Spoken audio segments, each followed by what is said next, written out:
நிறைவாழ்வு AG சபை வழங்கும் morning மன்னாவிற்கு உங்களை அன்போடு வரவேற்கிறோம். கர்த்தருடைய பரிசுத்த நாமம் மகிமைப்படுவதாக. இந்த நாளில் உங்களை சந்திப்பதிலே மிகுந்த சந்தோஷம். எனக்கு அன்பான பிள்ளைகளே, இந்த மாசத்தினுடைய கடைசி நாள் 31ஆம் தேதியில உங்களை சந்திப்பதில் ரொம்ப சந்தோஷம். அந்த நாள் வரையிலும் கர்த்தர் நம்மை அற்புதமாய் ஆச்சரியமாய் நடத்தி வந்திருக்கிறார் பாருங்க.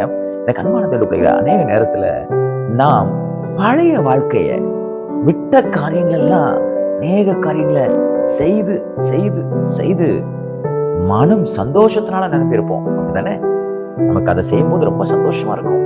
ஆனா வேதவசனம் என்ன சொல்லுது பாருங்க. 2 ராஜாக்கள் புஸ்தகம் 17வது அதிகாரம் 40வது வசனம் இப்படியாக சொல்லுகிறது, அவர்கள் செவி கொடாமல் அவர்கள் தங்கள் முந்தின முறைமைகள் படியே செய்தார்கள். யார் இந்த ஜனங்கள்? இஸ்ரவேல் ஜனங்கள்.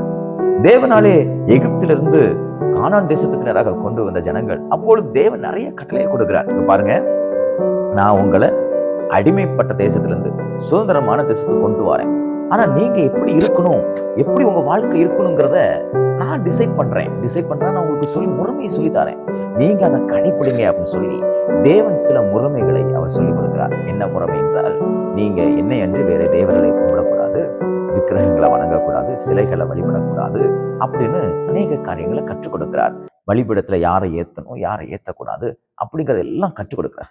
ஆனா இந்த ஜனங்கள் என்ன செய்யறார்கள் என்றால், முன்னாடி எப்படி எகிப்துல அந்த விக்கிரகங்களுக்கு அடிமையா இருந்தாங்களோ அதே தவிர இவங்க திரும்பவும் செய்யறாங்க. பிள்ளைகள், அதனால என்ன நினைச்சு தெரியுமா? தீர்க்கதரிசியின் மூலமா சிங்கங்களுக்கு கட்டளையிட்டு சிங்கங்கள் அவர்களை கீறி போட்டு விட்டதும், அழித்து போட்டு விட்டதும். அதனால தேவனுடைய கோபாக்கினை அவர் மேல் வந்து விழுந்தது. அன்பான பிள்ளைகளே, இன்னைக்கு நிறைய நேரம் விட்ட பாவங்களையும் விட்ட சுபாவங்களையும் விட்ட காரியங்களையும் விட்ட தொடர்புகளையும் நீங்கள் பின்தொடர்ந்து கொண்டிருக்கீங்களா? நீங்க கர்த்தர் கூட பேசிக் கொண்டிருக்கிறார். நீங்க முந்தினவைகளை நினைக்க வேண்டாம். நீங்க முந்தின முறைமையின்படியே பாவங்களை செய்ய வேண்டாம், அக்கிரமங்களை செய்ய வேண்டாம், தீமைக்குள்ளே போக வேண்டாம், பொய் பேச வேண்டாம், திருடு செய்ய வேண்டாம், மற்ற வாழ்க்கையை கெடுக்க வேண்டாம். நான் தேவனாலே தெரிந்து கொள்ளப்பட்டவன். எனக்கு முந்தின சிந்தனை எனக்கு வேண்டாம், முந்தின பார்வை வேண்டாம் என்று இன்றைக்கு நீங்க தீர்மானம் எடுங்க. ஏன் இதை சொல்றேன் தெரியுமா? அநேக அழிவுகளும் அநேக இழப்புகளுக்கும் காரணம் அதுதான்.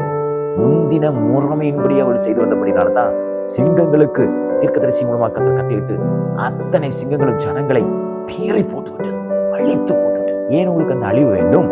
ஏன் உங்களுக்கு இழப்பு வேண்டும்? ஏன் உங்களுக்கு துக்கம் வேண்டும்? ஏன் உங்களுக்கு கவலை வேண்டும்? ஏன் உங்களுக்கு நெருக்கங்கள் வேண்டும்? முறைமையின்படியே, முந்தின முறைமையின்படியே அந்த முறைமைகள் எல்லாம் தூக்கி தூர போட்டுட்டு கிறிஸ்துவை அணிந்து கொள்ளுங்கள், கிறிஸ்துவின் சுவாபத்தை அணிந்து கொள்ளுங்கள். நான் சொல்கிறேன், மேலான சமாதானம் உங்களை நிரப்பும். இந்த நாள் தேவன் உங்களை பாதுகாக்கிற நாளாக தேவன் மாற்றி கொடுப்பாராக. இன்னைக்கு ஒரு தீர்மானம் எடுப்போமா? பழையவைகள் ஒளிந்து போயின, கர்த்தர் எனக்குள்ளே புதிய இருதயத்தை தந்திருக்கிறார். நான் ரட்சிக்கப்பட்ட புதிதிலே நான் எப்படி இருந்தேனோ அதே போல இனி நான் வாழப் போகிறேன் என்று உங்கள் வாழ்க்கையை நீங்கள் தேவனுக்குள்ளே ஒப்புக் கொடுப்பீர்கள். தேவன் உங்களை ஆசீர்வதித்து உங்களை பாதுகாப்பாராக. God bless you.